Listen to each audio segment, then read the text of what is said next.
Le 4 quarts politique de la semaine, l'émission hebdomadaire qui vous aide à décrypter, à analyser, à approfondir l'actualité de la semaine. Nos intervenants, Christine Clair, le Télégramme de Brest et Le Point, Michel Taubman, politique internationale, Alberto Toscano, presse européenne, Guy Konopnicki, Marianne, et nous aurons en ligne Catherine Duperron, Les Échos. On parlera de la recomposition politique après les législatives en France, on parlera de la réunion de l'OTAN, du verdict du procès des attentats du 11 novembre, et on va commencer par là, si vous voulez bien, avec ce verdict du procès des attentats du 13 novembre. Au terme de près de 10 mois de procès, le seul membre encore en vie des commandos du 13 novembre a été condamné à la plus lourde peine prévue par le code pénal, réclusion criminelle à perpétuité, une peine qui se voulait exemplaire, et un procès qui se voulait aussi exemplaire. L'a-t-il été? On va faire un tour de table. Qui veut commencer? Alberto. L'idée des peines exemplaires me laisse perplexe. Les peines sont justes, les peines ne sont pas exemplaires, les peines sont justes. C'est une peine extrêmement dure. Il faudra réfléchir un jour sur la signification de l'idée même de la perpétuité incompressible. C'est un débat philosophique là-dessus qui mérite d'être fait un jour ou l'autre. Christine Clair. Oui, moi j'ai entendu autour de moi des réactions qui vont vous choquer, mais j'ai entendu qu'est-ce que ça va coûter à la France, cette perpétuité, combien ça coûte l'année de prison dans ces conditions. Bon, c'est vrai que exemplaire, mais ça veut dire il s'agit de dissuader d'autres, de faire un exemple. Bon. En même temps, dans notre mentalité, on doit penser qu'au bout de 10 ans, peut-être 15 ans, peut-être aurait-il changé, cet homme, parce que toute personne humaine peut changer, et qu'on pourrait, dans ce cas-là, envisager une peine atténuée.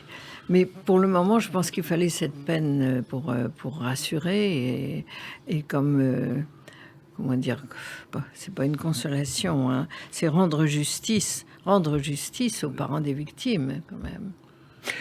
Alors, c'était un procès de 20 heures, dont 14... de 20 hommes, pardon. La République aussi, quand même. Oui. Parce que c'est quand même la plus grosse attaque terroriste subie par la France depuis 1945. Oui, et donc, il est normal que la réponse pour le seul survivant du commando soit la peine maximum. Alors, la peine maximum, nous sommes un pays, heureusement, abolitionniste, donc la peine maximale n'est plus la peine de mort, c'est celle-là, c'est la perpétuité incompressible. Qu'on se le dise, l'aspect... Moi, je ne crois pas aux peines exemplaires. Il suffit de regarder l'histoire et puis de regarder la carte des États-Unis. Il y a plus de crimes de sang dans les États à peine de mort, aux États-Unis, que dans les États abolitionnistes. Donc, ça veut dire que l'exemple... ça marche pas. Autrefois, les voyous avaient autour du cou, se faisaient tatouer un pointillé pour découper, pour la guillotine. Voilà, les voyous des barrières à Paris. C'est comme ça. Ça fait partie du jeu du criminel. Donc, l'histoire de l'exemple, je crois pas. Par contre, la peine, comme l'a dit Alberto, c'est la peine juste. Il fallait, voilà. Et ça survient après le moment pénible du procès. Le seul moment pénible, c'est quand on a entendu, ce qui est normal, les avocats de la défense. Quand on a entendu les avocats de la défense dans les médias, je comprends, seulement je comprends, mais je sais parce que certains me l'ont dit, pour les victimes, c'était vraiment très dur. Mais c'est le jeu de la justice de les entendre. Hein. Voilà. Michel Taubman. Écoutez, du point de vue politique, du point de vue de la paix civile, etc., il était logique qu'il ait cette peine. À part ça, d'un point de vue humain, puisque c'est un être humain, est-ce que on a aboli la peine de mort? C'est peut-être pire que la peine de mort. Et en même temps, je dirais que le temps va passer. Les gens qui avaient été condamnés, les chefs de l'OAS, un jour ont été graciés. il y aura des grâces, il y aura des amnisties, il y aura dans 10 ans, 15 ans, 20 ans, peut-être une porte de sortie pour lui, s'il se repense, s'il se conduit bien. Mais je pense que dans le contexte... C'est un peu différent, les chaînes de l'OS. Oui, mais aujourd'hui, alors que nous sommes C'était aussi des militaires de la République qui avaient des états de service. S'il te plaît, non, mais s'il te plaît, aujourd'hui, dans le contexte actuel de lutte contre le terrorisme qui n'est pas achevé, une fois que la guerre d'Algérie était terminée, on pouvait, 20 ans après. Là, c'est quelque part... on ne pouvait pas faire moins, et en même temps, c'est vrai que c'est un être humain qui peut-être un jour aura une possibilité de rédemption et de sortie, d'autant plus que, et c'est le problème des commandos suicides, c'est que le seul qu'on peut juger, c'est celui qui ne s'est pas fait exploser, et il a exprimé des remords. Donc voilà. Alors je ne remets pas en cause... Le tribunal a considéré que c'était une scène unique. Oui, je ne remets pas en cause le jugement, mais je partage ce qu'a dit Christine et ce qu'a dit Alberto. Une petite... Autrement, on ne discute pas. Hein. Donc je partage quand même cette préoccupation par rapport à cette peine. Après, comme diraient les rabbins, il n'y a qu'un juge pour sa rédemption. Ce n'est plus la justice humaine. Oui, mais peut-être que dans 15 ans, dans 20 ans, la question du terrorisme islamiste appartiendra au passé et qu'un nouveau président de la République... peut-être Sandrine Rousseau, présidente de la République. Non, je rigole, je plaisante un peu. Ou un autre président de la République, peut-être... je crois que je n'ai pas de passeport italien. Voilà. Mais c'était une plaisanterie, Alberto. Voilà. Moi, je n'ai pas d'apport. Alors, il faut rappeler qu'il y a eu 400 parties civiles qui se sont exprimées. C'était vraiment une plaisanterie, je ne veux pas avoir de procès. Ça a été aussi un des procès les plus longs, une des plus longues audiences criminelles jamais connues en France. C'est un fait, Christine Claire. J'ai pas vérifié, mais il paraît que le procès de Nuremberg a été moins long que ce procès. Oui, les procès de Pétain, Laval, étaient beaucoup moins longs. Laval, c'était très rapide. Pétain, c'est une semaine de débat, et Laval, ça va très vite. C'était expédié, oui, en effet. Non, c'était plutôt digne. Oui, c'était plus juste que pour Pétain et Laval. L'image la plus haute qu'on puisse se faire de la justice, même. Je crois que le seul procès vraiment long de l'histoire de France commence à la Convention à partir d'octobre 92 jusqu'au 21 janvier. On juge le Sylvain, roi de France. Louis XVI, le procès s'étire en séance de la Convention, mais ils suspendent, ils reprennent. Et, il faut dire qu'il s'agissait d'une sorte de sacrilège, d'un acte. Il s'agissait, de dire il n'y a pas de monarchie de droit divin. Est-ce que ça empêchera quiconque, est-ce que ça empêchera un jour un islamiste de se faire sauter? Je ne crois pas. Mais il fallait le faire. Quand on dit c'est exemplaire... Bien sûr, il fallait le faire. Alors, Sergio nous dit que le plus long procès de l'histoire de France dura 246 ans. Il opposait la corporation des tailleurs de Paris à celle des fripiers pour fixer la différence entre le vieil habit et l'habit tout fait. Vous êtes sûr de ça, Sergio? Bon, oui, c'est très possible. C'est très possible. Il s'est achevé quand, ce procès? Moi, je donne ma mémoire... 246 ans. Pardon, Alberto Toscano. Le journal ancien, parce que j'y étais pas, évidemment, du procès en août 45 du maréchal Pétain, la première page du Figaro, en haut, le procès Pétain, et en bas, la bombe d'Hiroshima. Oui, c'est dire si en France on privilégiait à ce moment-là des informations, ils ont même plus bas la bombe atomique. Oui, et la une de l'humanité salue. Dans le monde, je te signale. Mais on n'avait pas encore idée de l'importance de l'événement. Ce jour-là, la une de l'humanité salue les savants et les militaires américains qui ont réussi à mettre fin à la guerre. Mais il faut dire quand même que c'est un des procès les plus, un des attentats, les plus terribles. Le bilan est le plus lourd depuis des décennies en France. Il y a eu 130 personnes mortes au Stade de France, au Bataclan et à plusieurs café, Oui, donc, terrasse de café la parisien. question n'est pas de savoir si la sentence est juste pour le coupable, pour celui qui a été reconnu coupable, mais elle est juste pour les victimes et elle est juste pour la société aujourd'hui. Voilà. Oui, bien sûr. Il y a eu des témoignages dans le monde, notamment de partis civils, qui ont raconté combien ça a été très important pour eux de se retrouver, pour se reconstruire. J'ai assisté au procès Papon, et le procès Papon, c'était bien pour les victimes. Oui. Voilà. Procès Papon, il y avait une dimension historique, parce que c'était longtemps après, c'était bien pour nous tous. Mais il y a aussi une dimension historique. C'était la mémoire. C'était justement... C'est-à-dire que... procès Papon était celui qu'on n'avait pas fait en 1945. Et puis juste après le procès Papon, on a assisté à une remontée de l'antisémitisme, à des vagues d'antisémitisme bien plus fortes qu'auparavant. Donc je ne crois pas au caractère exemplaire des procès. Mais ça, je viens de le dire, que je ne crois pas du tout à l'exemple. Christine Claire. Je peux faire une remarque. J'aurais aimé, à la suite de ce procès qui a révélé cette abominable cruauté finalement des islamistes, que les femmes qui portent le voile l'enlèvent en signe de fraternité pour les victimes et pour leurs proches et pour la France victime. On peut en rêver. Voilà, on ne met pas l'insigne du bourreau. On n'arbore pas l'insigne du bourreau, du tueur. Voilà. Or, ce voile est l'insigne des tueurs. Donc, on aurait aimé au moins quelques jours de deuil, quelques jours de fraternité. Bon. Alors, c'était cette semaine la rentrée pour la 16e législature de l'Assemblée nationale. Pour la première fois, le Rassemblement national a obtenu 2 vice-présidences grâce au vote de la majorité et de la droite. Ça signe désormais encore plus qu'avant la normalisation du parti de Marine Le Pen, Christine Claire. Oui, il faut dire que Marine Le Pen a fait, beaucoup d'efforts et qu'on a eu tort de l'attaquer pendant des mois comme si elle était son père. Or, elle n'est pas son père. Elle était même en rupture avec son père, fâchée avec son père. Bon, il était très profondément antisémite.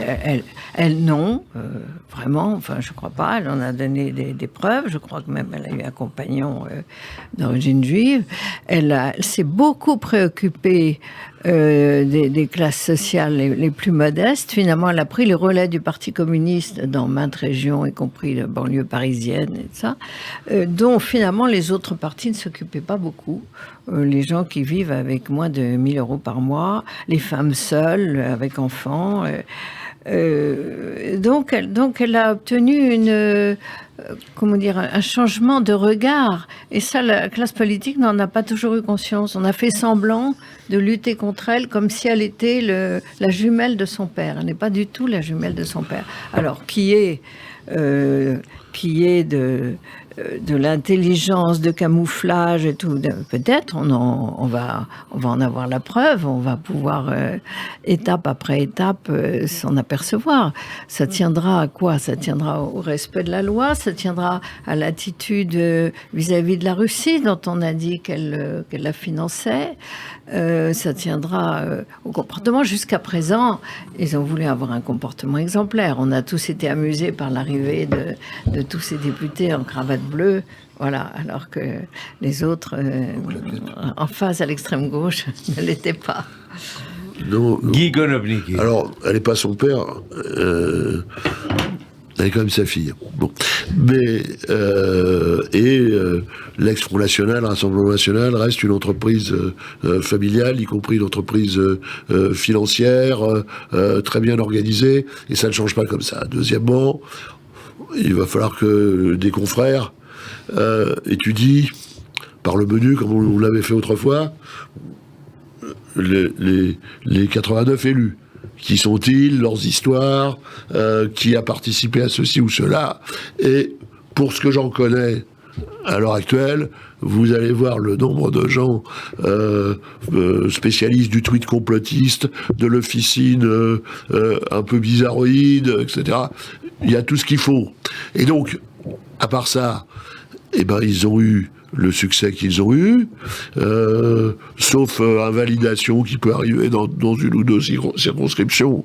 Les députés sont légitimement élus, donc ils ont toute leur place dans l'Assemblée, point à la ligne. Et c'est normal qu'on compose avec eux, c'est normal d'ailleurs qu'il y ait des vice-présidences et que LFI et la vice-présidence, enfin la NUP et la présidence des finances, la répartition me semble tout à fait logique. Ou alors il fallait pas voter pour eux, c'est comme ça.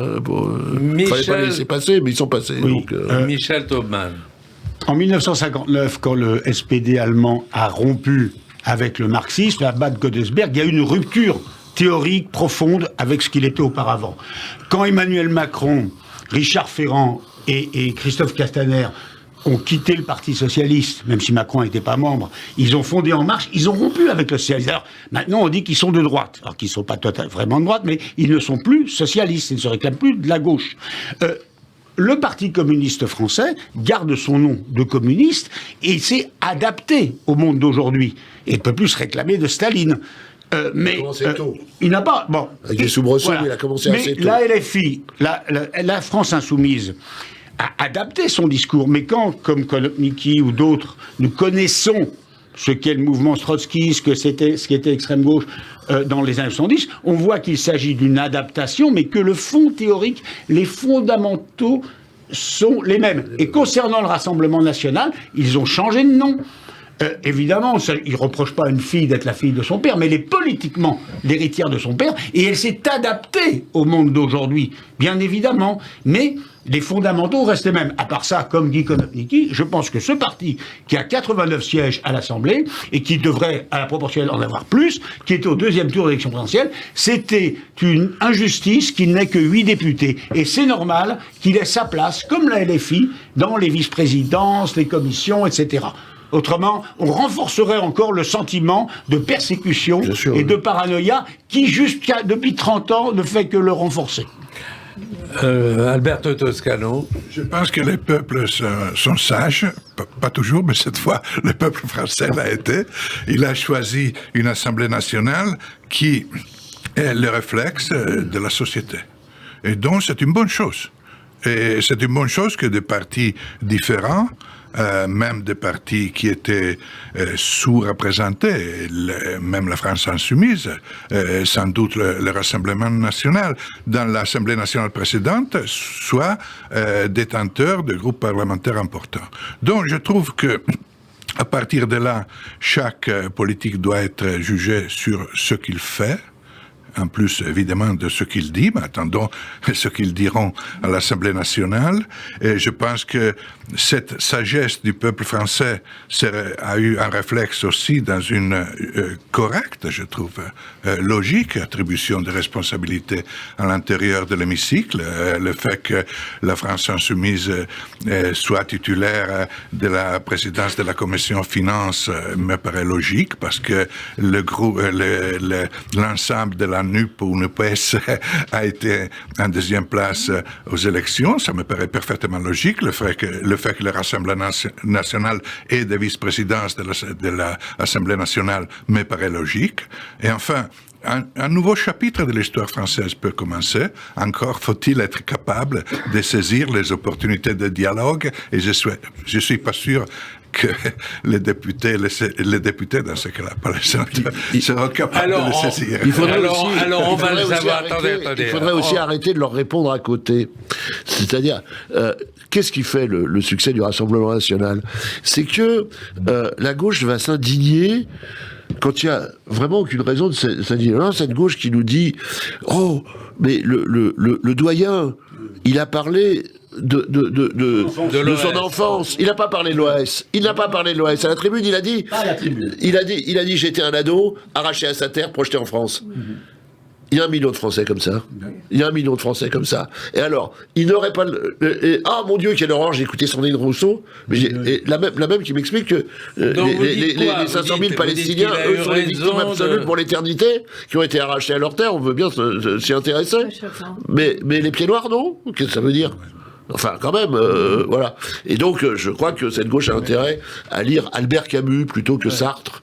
Par contre, après l'histoire ayant son parlé. discours, il a tenu des propos qui sont... Non, après, dedans, un journaliste lui a tendu le micro, mais j'ai pas dit que c'était pas un facho, ce type, c'était pas un nostalgique de l'OS. Mais ce qu'il a dit à la tribune parlait à une France que nous connaissons, qui est celle d'un million de pieds noirs, dont des juifs qui étaient là depuis le plus long, qui étaient là avant la conquête arabe, comme chacun sait, et qui ont été arrachés et qui et avec qui on s'est pas toujours très bien conduit. Moi, je me souviens que j'avais 13 ans, j'ai vu arriver les bateaux à Nice l'été 62. Ouais, l'été 62, ils débarquaient entre deux haies de gendarmes mobiles. C'était ça le comité d'accueil, excusez-moi. Donc, on a le droit, effectivement. Christine Claire. Non, mais je suis étonnée, pourtant je lis une presse assez diverse, je suis étonnée qu'on mette toujours l'accent sur la famille Le Pen. Il faut dire que c'est vraiment des thèmes de romans, c'est très people, c'est formidable, mais on la voit revenir sans arrêt, sur la famille. Et moi, je ne lis pas de longs articles. Le parrain Henri Bottès, c'était quelque chose. Je ne lis pas la même chose sur la France insoumise. Bon, Mélenchon, pourquoi son voyage au Venezuela, c'est Amérique latine. Je ne connais rien. J'ai les discours qui sont toujours brillants, qui nous plaisent beaucoup, qui nous amusent ou qui nous agacent. Bon. Mais qui sont tous ces gens? Vous avez parlé de Trotsky. Quel est leur passé? Quels sont leurs secrets, finalement, puisqu'on nous dévoile tout sur la place publique, sur les Le Pen et Co, et rien de l'autre côté. De l'autre côté, on a les discours de Mélenchon. Monsieur Mélenchon, matin, midi et soir, sur les radios, les télés. On ne sait rien, finalement, de ces gens. Qui sont-ils? D'où viennent-ils? Qu'ont-ils fait? On aimerait en savoir un peu plus. Pourquoi? Alors, j'aimerais quand même rebondir. Attendez, j'aimerais rebondir sur ce qu'a dit tout à l'heure Alberto Toscano en disant finalement la composition n'est pas si mauvaise de l'Assemblée nationale n'est pas si mauvaise. Elle reflète le pays. On va savoir ça le 5 juillet, mardi prochain, puisque la nouvelle Premier ministre Elisabeth Borne est attendue pour sa déclaration de politique générale, avec un grand point d'interrogation: va-t-elle solliciter ou non le vote de confiance des députés? Puisque vous avez commencé, vous reprenez le micro, cher Alberto. À sa place, je ne le ferai pas. Mais je pense que peut-être elle le fera, mais à sa place, moi, je ne le ferai pas. Qu'est-ce que je peux vous dire? Oui, ça serait un acte suicidaire, il me semble. C'est-à-dire Michel Rocard ne l'a pas fait dans des circonstances analogues, et même des premiers ministres ayant la majorité dans les changements de gouvernement n'ont pas jugé utile de faire, de solliciter un vote, tantôt parce que c'était une formalité. Il y a eu au moins une fois d'un renouvellement de gouvernement Pompidou où il n'a pas demandé la confiance. Il n'avait pas besoin, il avait la majorité, il n'a pas demandé la confiance, il a fait une déclaration de politique générale. Nous sommes encore sous la Ve République. Donc, on ne fait pas un gouvernement de coalition qui doit avoir la majorité à la Chambre. On fait un gouvernement qui doit s'expliquer devant la Chambre, dire voici, qui est l'Assemblée nationale, qui n'est plus la Chambre depuis 1945, qui doit dire voilà quelle va être ma politique, et ensuite, on fait voter les lois, dont la loi de finances, et on négocie article par article pour avoir une majorité. C'est comme ça que ça se passe. Il n'y a aucune raison pour que l'Assemblée approuve ou désapprouve le gouvernement, globalement. Alors, Michel Taubman. L'idée défendue par Emmanuel Macron puis par Elisabeth Borne de créer un large gouvernement allant des Républicains... D'ouvrir la majorité. Au PCF, voilà. C'est la même chose. Bon. Oui. Allant du PCF au LR, c'est une idée qui correspond tout simplement à la majorité présidentielle, parce que le PCF, comme Valérie Pécresse, pas elle est en tant que telle, mais tous ces partis participent de la majorité présidentielle. Ils ont appelé à voter Macron, contrairement à LFI, et les socialistes ont appelé à voter Macron, les Verts, etc. Donc ça ne serait pas illogique. Simplement, ils n'ont pas l'habitude, les uns et les autres, de la démocratie parlementaire. Moi, vous savez que je connais bien Israël, on connaît tous... Alors on va en parler dans un instant. Un gouvernement, un programme de gouvernement, Alberto connaît bien l'Italie, ça se discute pendant des semaines et des mois. Modèle d'Israël, d'Italie, de la démocratie. Si, du point de vue de la démocratie. Du point de vue de la démocratie, oui.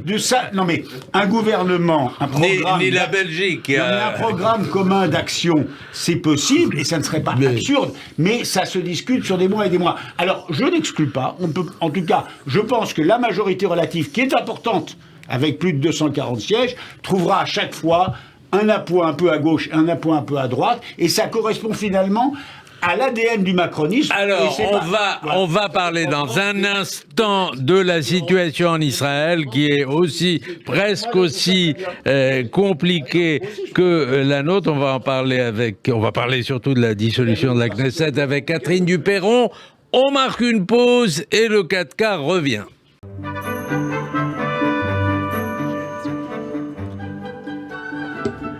Le 4 quarts politique de la semaine revient avec nos invités de gauche à droite, Guy Konopnicki, Michel Taubman, silence dans la classe, dans la petite classe, Alberto Toscano, Christine Claire et nous retrouvons en visioconférence Catherine Duperron depuis Jérusalem. Catherine Duperron, bonjour, vous nous entendez? Oui, parfaitement. Bonjour à tous. Bonjour Catherine Duperron. Alors, la dissolution de la Knesset a été prononcée. Yair Lapid va assurer l'intérim du gouvernement jusqu'au prochain scrutin législatif prévu le 1er novembre prochain. Ce sera, si j'ai bien compris, le 5e en moins de 4 ans. C'est bien cela? Absolument. En 3 ans et demi, ce sera le 3e scrutin auquel les Israéliens sont appelés à voter. Et il semblerait, en tout cas au jour d'aujourd'hui, qu'il n'y ait pas beaucoup de différence entre ce 5e scrutin et le premier. En gros, le pays est partagé en deux. Je ne dirais pas entre la gauche et la droite, c'est beaucoup plus compliqué que ça. Mais entre ceux qui sont favorables à Bibi Netanyahou, ou qui sont en tout cas d'accord pour gouverner avec lui, et ceux qui ne le sont pas. Donc ceux qui ne le sont pas, c'est la coalition sortante, en gros, et ceux qui le sont, c'est la coalition future, peut-être. Le scrutin le dira. Alors, le gouvernement, en attendant, continuera à fonctionner. Monsieur Lapid accueillera le président américain qui effectuera une visite en Israël le 13 juillet prochain. Il sera le Premier ministre en fonction. Absolument. Et c'est très important parce que, en fait, Yair Lapid, qui a souvent été contesté, souvent considéré comme un... Bon, c'est dommage pour nous, mais en tant qu'ancien journaliste vedette, considéré plus comme un amuseur public qu'autre chose, il a difficilement été pris au sérieux par ses collègues députés et ministres. Mais bon, maintenant, il a quand même fait ses preuves, puisque finalement, depuis qu'il est entré en politique il y a 10 ans, en 2012, il a créé un parti qui est devenu la deuxième force politique du pays, le Yesh Atid, derrière le Likoud. Il a réussi à monter une coalition totalement improbable à laquelle on donnait 15 jours de vie et qui a quand même duré 1 an. Alors, c'est court, certes, c'est même la plus courte de ma part, mais c'est beaucoup plus que ce qu'on pouvait escompter compte tenu de la réunion de partis improbables, et pas seulement, je dirais, à la présence du parti islamiste modéré RAM, mais aussi avoir une coalition avec le Meretz et Yamina, c'était juste surréaliste. Bon, ça a fonctionné, plutôt pas si mal. Et dernier atout de Yair Lapid, en tant que ministre des Affaires étrangères, il a fait ses preuves, il s'est fait connaître dans le monde entier. C'est un grand notamment séducteur, par M. Macron, qui entretient de bonnes relations avec lui, qui l'aime bien. Il fait déjà avant qu'il ait ce poste. Mais effectivement, il est assez proche d'Emmanuel Macron, mais il s'est fait connaître, il est séducteur, et c'est exactement ce qu'il faut pour ce ministère qui avait vraiment besoin d'être doré, parce que Benjamin Netanyahou l'avait totalement étouffé. Donc, au ministère des Affaires étrangères, les fonctionnaires sont assez heureux, même s'il y a encore beaucoup de choses à faire.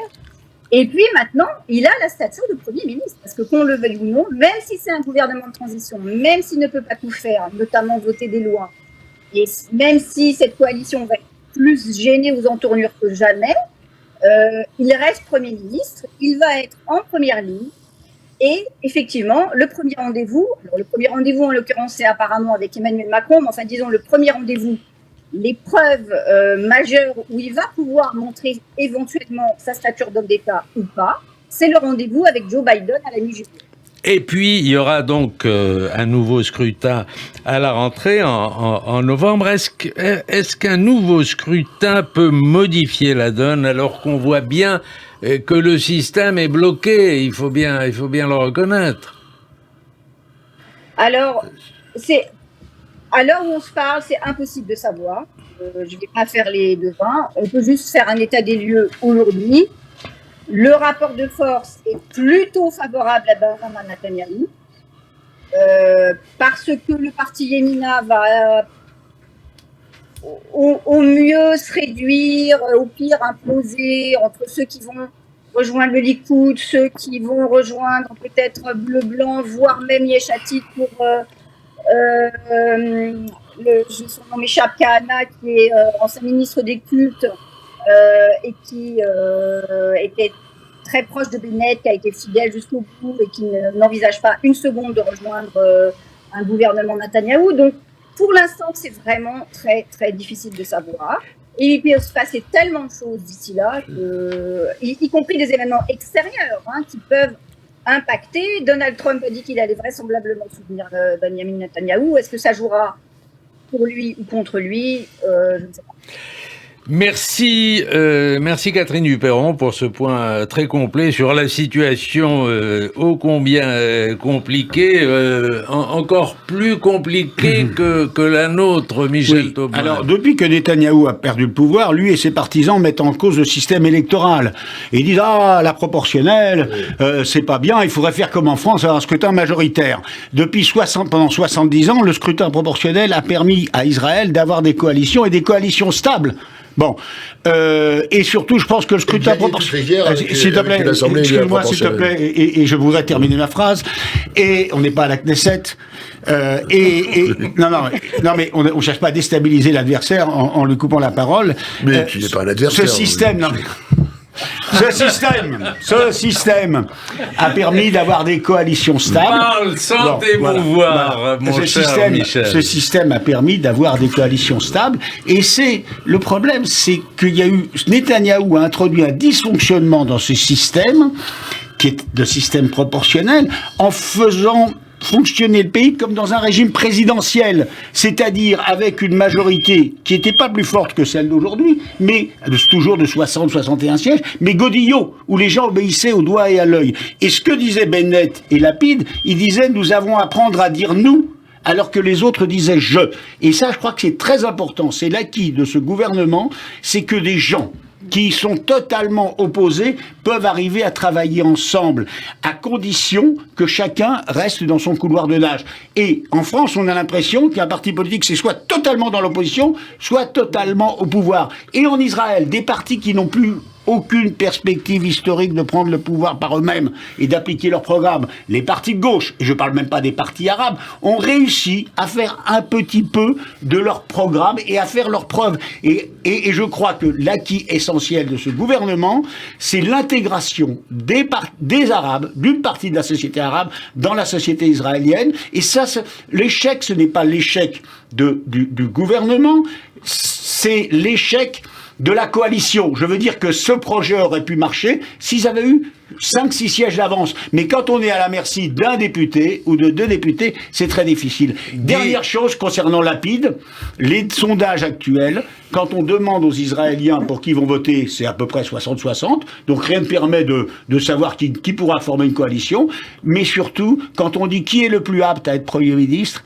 jusqu'à présent, Netanyahou surnageait tout le monde. Aujourd'hui, c'est 48% pour Netanyahou et 31% pour Lapid, c'est-à-dire que Lapid est devenu crédible en homme d'État. Oui, mais les sondages donnent 34 sièges dans le coude. Oui, mais il a toujours eu 34 sièges, mais il n'a pas réussi à former une majorité. C'est là le problème. La question, c'est... Très court. La question, c'est que je voudrais qu'on parle de l'OTAN. Yair Lapid, dans les deux précédentes coalitions, s'est trouvé à être le second, qu'il a joué très loyalement avec Bennett, et avant lui avec Benny Gantz dans bleu-blanc. Et là, le départ de Bennett fait qu'il a enfin les coulées franches pour conduire une coalition face à Netanyahou. Ça, il y a 48 heures qu'on le sait. Donc la campagne peut commencer en face de Netanyahou. Il y a un leader. Ce qu'il n'y avait pas. Parce que Bennett est un personnage complètement étonnant, mais il n'était pas le vrai leader d'une coalition centre-droit, centre-gauche. Et donc cette coalition dont la colonne vertébrale est centriste est maintenant dotée d'un vrai chef, qui est son chef naturel, et qui n'est plus dans l'ombre. Et ça va changer les choses. Alors il y a le côté amuseur, comme journaliste de radio. Zelensky a fait ses preuves, et ça fait quand même longtemps. Pour Lapid. Et moi, je me rappelle sa première percée, et où il a montré une capacité aux alliances, d'ailleurs, dès sa première percée, quand il est arrivé en se battant pour la laïcité, ce qui n'était pas une chose évidente, et qu'ensuite il est rentré dans une coalition de Netanyahou, dont il est ressorti, il a vraiment montré les grandes capacités politiques. Alors, on va... Oui, parce que moi, j'assiste, Christine, allez-y. Mais ce que je voudrais savoir, est-ce que ça va changer quelque chose à la politique d'Israël vis-à-vis de l'Arabie Saoudite, vis-à-vis de l'Égypte, vis-à-vis de la Russie Alors, c'est ça qui m'intéresse. Monsieur politique international. Le rendez-vous historique de Lapid, son rendez-vous avec l'histoire, c'est le 13-14 juillet, rendez-vous avec Biden. Biden va en Arabie Saoudite. Et ce qui est dans les cartes, c'est la reconnaissance d'Israël par l'Arabie Saoudite. L'officialisation de cette alliance anti-Iran, et la mise en place d'une sorte d'OTAN du Moyen-Orient réunissant Israël et les pays arabes, où Israël jouerait le rôle des États-Unis en Europe. Donc on est devant quelque chose, et avec ça, la reprise, et la chose qu'on oublie toujours, mais qu'on ne doit pas oublier, c'est la reprise du dialogue avec les Palestiniens. C'est ce qu'exigent les Saoudiens, c'est ce que demande le président Biden, mais les Saoudiens ne peuvent pas reconnaître Israël s'il n'y a pas l'esquisse de quelque chose. Et la politique de Lapid et de Bennett a été différente, évidemment, dans les nuances par rapport aux Palestiniens, mais ils n'ont pas pu engager, ils n'ont pas voulu engager un nouveau processus de paix, mais ils ont, sur le plan économique, ce qu'on appelle la paix par l'économie, comme ils le font avec les pays arabes, et comme ils le font à l'intérieur avec les Arabes israéliens, on a desserré les taux sur Gaza. 30 000 ouvriers de Gaza, maintenant, peuvent venir travailler en Israël. Des dizaines de milliers de permis de travail ont été accordés aux gens de Cisjordanie, et on a renoué par l'intermédiaire de Benny Gantz avec Mahmoud Abbas, et l'idée, c'est de rompre avec la stratégie de Netanyahou, qui était de privilégier le Hamas, d'avoir face à lui cet adversaire irréductible, pour dire on ne peut jamais discuter avec les Palestiniens. Donc ils n'ont pas engagé le processus de paix, mais ils ont semé des petits cailloux qui peuvent décrisper la situation avec les Palestiniens. Alors, il nous reste une dizaine de minutes. Lapid a repris avec brio ce qui était quand même le coup de génie de Bibi. C'est-à-dire les accords d'Abraham. C'est-à-dire les accords d'Abraham. Et de dire, on discutera avec les Palestiniens quand on aura décroché l'essentiel des pays arabes qui parleront avec nous comme État, et là on pourra discuter des Palestiniens et avec les Palestiniens. Et ça, là-dessus, cette stratégie-là, c'est Netanyahou. Et Trump. Alors, voilà. Et les États-Unis, bien sûr. Alors, on a marqué jeudi dernier la fin de la présidence française de l'Union européenne. Je commence par vous, mon cher, c'est votre parti, Alberto. Quel bilan faut-il faire de cette présidence? Je ne sais pas si vous avez vu jeudi soir sur France 2 une émission où on suivait le président Macron face à la guerre en Ukraine. On le voyait téléphoner à Poutine, téléphoner à Zelensky, etc. Et on sentait combien cette guerre a été lourde à porter, et combien elle est lourde à porter aujourd'hui. La guerre a complètement bouleversé le calendrier réel de la présidence. Et elle l'a conditionné complètement. dont moi j'ai dans ma mémoire, comme Christine, comme Guy, comme vous tous, les autres présidences françaises de l'Union européenne qui ont marqué, qui ont laissé une trace énorme. 89, la présidence, c'est le hasard fait bien les choses, la chute du mur de Berlin, mais le président Mitterrand a le réflexe de mettre ça en valeur, mettre en valeur aussi le rôle de la France.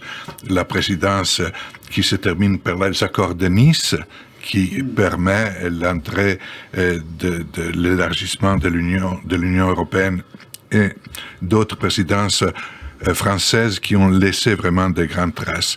Cette présidence, je pense, ne laissera pas de grandes traces dans le sens que tout a tourné autour de la guerre. Donc, ce n'était pas la présidence française, c'était l'Europe dans son ensemble. Et dans le contexte de cette Europe, le discours de politique étrangère est devenu fondamental, politique planétaire est devenu fondamental. Et tout ça a un peu aplati l'Union européenne sur l'OTAN. Donc, cette présence américaine en Europe est devenue de plus en plus perceptible. Mais ça n'enlève rien à la bonne volonté, je pense, du président Macron. Et le président Macron a eu l'initiative et le courage, je trouve, de garder un contact ouvert avec la Russie. Et cette phrase, il ne faut pas humilier la Russie, à mon sens, est une phrase qui marque l'attitude de la France actuelle et qui, à mon avis, est très juste. Alors, j'imagine que vous n'êtes pas tous d'accord avec ça, non, Christine Claire. Je pense que c'est lui qui a été humilié. Je voyais son dernier discours, là, il était à Madrid, puis à Lisbonne. Il était triste, il avait remis sa cravate noire, il avait un ton mécanique. Et je pensais au départ de Sarkozy, sous les applaudissements. Tout le Parlement de Strasbourg debout à la fin de sa présidence européenne, y compris un communiste lui rendant hommage. Et je ressentais, alors bien sûr, il y a si tant est que Macron puisse montrer de la tristesse, et bien là, je trouve qu'il en montrait. Alors bien sûr, il y a l'échec national, l'arrivée d'un France Insoumise à la tête de la commission des finances, il y a un échec, mais je ne sais pas si on peut parler d'échec international, mais déjà sa position, vous évoquiez évidemment le discours vis-à-vis de Poutine. Bon, mais là, il a été obligé d'en rabaisser, de reprendre un discours beaucoup plus proche de celui de Joe Biden. Et puis, puisque j'arrive à Joe Biden, que d'humiliation accumulée. D'abord, il n'est jamais venu en France. Il n'est jamais venu en visite officielle en France du temps de Macron. C'est quand même très humiliant. Ça se passe entre l'Allemagne, Bruxelles, cette fois à Madrid. Bon, il y a eu quand même le grand dîner au Palais Royal et tout. C'est ce que Macron aurait aimé faire, évidemment. Hein. Il aurait aimé pouvoir le recevoir à Versailles comme il avait reçu Poutine, et pouvoir le recevoir à Brégançon comme il avait reçu Poutine. Mais c'est surtout qu'il a l'air de s'en fiche complètement. Vous vous souvenez de cette scène, il y a 2 jours, où Macron vient derrière, est obligé de le prendre par l'épaule, lui dire « Joe, Joe ». Et puis alors, j'ai eu les Saoudiens, ils sont commencé à exposer des trucs qu'on ne dit d'abord qu'en secret, et puis c'est vraiment l'enfant négligé, le dernier de la classe qui vient tout à coup se faire remarquer. Mais c'était effrayant. Pour moi, il est allé d'humiliation en humiliation, d'avoir dû modifier son discours et surtout de n'être pas... Il était quand même président de l'Europe pendant 6 mois. Vis-à-vis des Américains, ça n'est pas apparu du tout. Alors, Christine Claire donne une très mauvaise note à la présidence française. Je me souviens que De Gaulle avait été très humilié par Roosevelt. Hein, on en revient toujours. Oui, c'est le moins qu'on puisse dire. Non, le problème est tout de même que... alors des fois on peut dire, est-ce que Macron a la chkoumoune parce qu'il devient président de la République française, il y a le Covid et une crise sanitaire sans précédent, il devient président de l'Europe, de l'Europe, il y a une guerre terrible qui touche aux approvisionnements énergétiques de tout le continent. Il faut se mettre d'accord à un moment, et après les Russes nous mettent d'accord en coupant, eux, les robinets. C'est quand même extrêmement dur. Et c'est une situation de guerre où je pense qu'il a plutôt... on a plutôt envie de tirer son chapeau, parce que soutenir Zelensky, et en même temps... on ne peut pas fermer toute perspective en parlant à la place de Zelensky, en faisant la guerre à sa place. C'est-à-dire qu'à un moment, c'est les Ukrainiens qui sont en guerre avec le soutien de l'Europe. C'est les Ukrainiens qui protègent l'Europe avec leur sang, pas avec le nôtre. Et qu'est-ce qu'on peut faire? C'est-à-dire, à part l'aide, et de l'autre côté, la diplomatie, essayer de dire, il faut une perspective, il faudra un jour négocier. Il n'y aura pas demain une Ukraine retrouvant toute sa souveraineté sur la Crimée et le Donbass. Mais il faut quand même que le massacre s'arrête sans capituler. Et donc, l'issue va être... C'est ce qu'il dit, lui. Oui, c'est ce qu'il dit. L'issue va être très compliquée. Elle va être très compliquée. Et là-dessus, il a plutôt préservé l'avenir. Correctement. Et c'est pas grave si, à un moment, Zelensky boude. Je veux dire, il est dans la tranchée, le pauvre Zelensky. Voilà. Si le président américain... Et alors, le président américain, comme toujours, alors je pense que Macron, dans la lignée des présidents français, essaye de préserver la France et l'Europe d'une solution américano-russe, ça c'est clair. Alors, une dernière question. Un tour de table rapide, des réponses rapides, suivi de votre coup de cœur ou de votre coup de griffe. La question est la suivante. 4 mois après le début de l'invasion, l'Ukraine continue quand même à tenir tête à la 2e armée du monde. Combien de temps ça peut tenir encore? Je vous propose de répondre de manière courte, parce qu'on arrive au terme de l'émission, et d'enchaîner avec votre coup de cœur. La question que je me pose, je ne reviendrai pas sur ce qui a été dit, mais la question que je me pose, et à laquelle je n'ai pas de réponse, et heureusement, parce que je ne suis pas en position de décider, et même d'avoir un point de vue tranché là-dessus, et c'est est-ce qu'on ne s'est pas laissé intimider par la Russie? Parce qu'encore, en regardant le documentaire hier, on voit Poutine agite la menace nucléaire et tous les journalistes à la télé disent il va y avoir la 3e guerre mondiale. Est-ce qu'on ne s'est pas laissé intimider? Parce que face à une offensive militaire contre un pays allié, même s'il n'est pas formellement dans l'OTAN, est-ce qu'il ne faut pas répondre tout simplement militairement pour circonscrire l'incendie et l'éteindre le plus tôt possible? Alors militairement, par une aide militaire encore plus forte, et peut-être même par une intervention et une menace militaire, parce que le contournement de cet affrontement militaire, c'est les sanctions, et les sanctions sont en train de répandre l'incendie dans le monde entier, et la défaite militaire ou l'échec militaire de Poutine peut se transformer en défaite politique, économique et sociale pour les pays occidentaux. Le coup de cœur. Rapidement. Eh bien, écoutez, Yael Braun-Pivet, parce que Macron. On n'a pas encore évoqué son nom. Qui incarne l'autoritarisme, le bonapartisme, le jacobinisme, le gaullisme, etc., la Ve République. Eh bien, indirectement, le macronisme, ce n'est pas totalement Macron, c'est aussi autre chose. C'est un vrai renouvellement de la vie politique. Et c'est une femme qui s'est imposée contre le président. Et on a aujourd'hui un pays qui, curieusement, alors qu'on le trouvait très masculin, on pourrait le voir très masculin, est dirigé en partie par des femmes, et je trouve ça très bien. Alors, on n'aura pas le temps de répondre à la première question, j'enchaîne directement avec le coup de cœur. Ou alors une phrase. Oui, moi aussi, Yael Braun-Pivet, parce que, bon, d'abord, bien sûr, parce que c'est la première femme présidente de l'Assemblée, mais je trouve qu'elle avait fait un discours extrêmement émouvant pour raconter son parcours, et je me dis, bon, ben, la France existe encore, c'est-à-dire tout ce qu'a fait la France qu'on aime, son accueil, sa diversité, elle l'a fait vivre avec émotion et ça manquait, voilà. Guy Konopnicki. J'ai un coup de cœur pour les dessins de Cabu qui avaient décidé la rafle du Veldiv. Voilà. Ça coïncide avec la fin du procès du 13 novembre, qui étaient nos amis, qui a été assassiné et le triste à Charlie, anniversaire de la rafle du Veldiv. Et évidemment l'anniversaire de la rafle du Veldiv, et Cabu. Voilà, ces dessins étaient peu connus, maintenant on les voit. C'est Cabu. Mon coup de cœur Alberto. est pour cette dizaine de réfugiés politiques kurdes en Suède qui risquent de payer sur leur peau le prix du compromis, à mon avis plutôt honteux, qui a été fait avec Erdogan en échange de l'entrée de la Suède et de la Finlande dans l'OTAN. C'est votre coup de griffe. Moi, on peut pas ne pas parler du Tour de France et renvoyer mon cher Alberto à votre merveilleux livre sur Bartali. Voilà, c'était le 4 quarts politique. Vous êtes mon quatuor préféré, mais je vous retrouverai pas avant l'été. Donc, je vous souhaite de bonnes vacances et j'espère pouvoir vous retrouver à la rentrée. Bon dimanche à tous!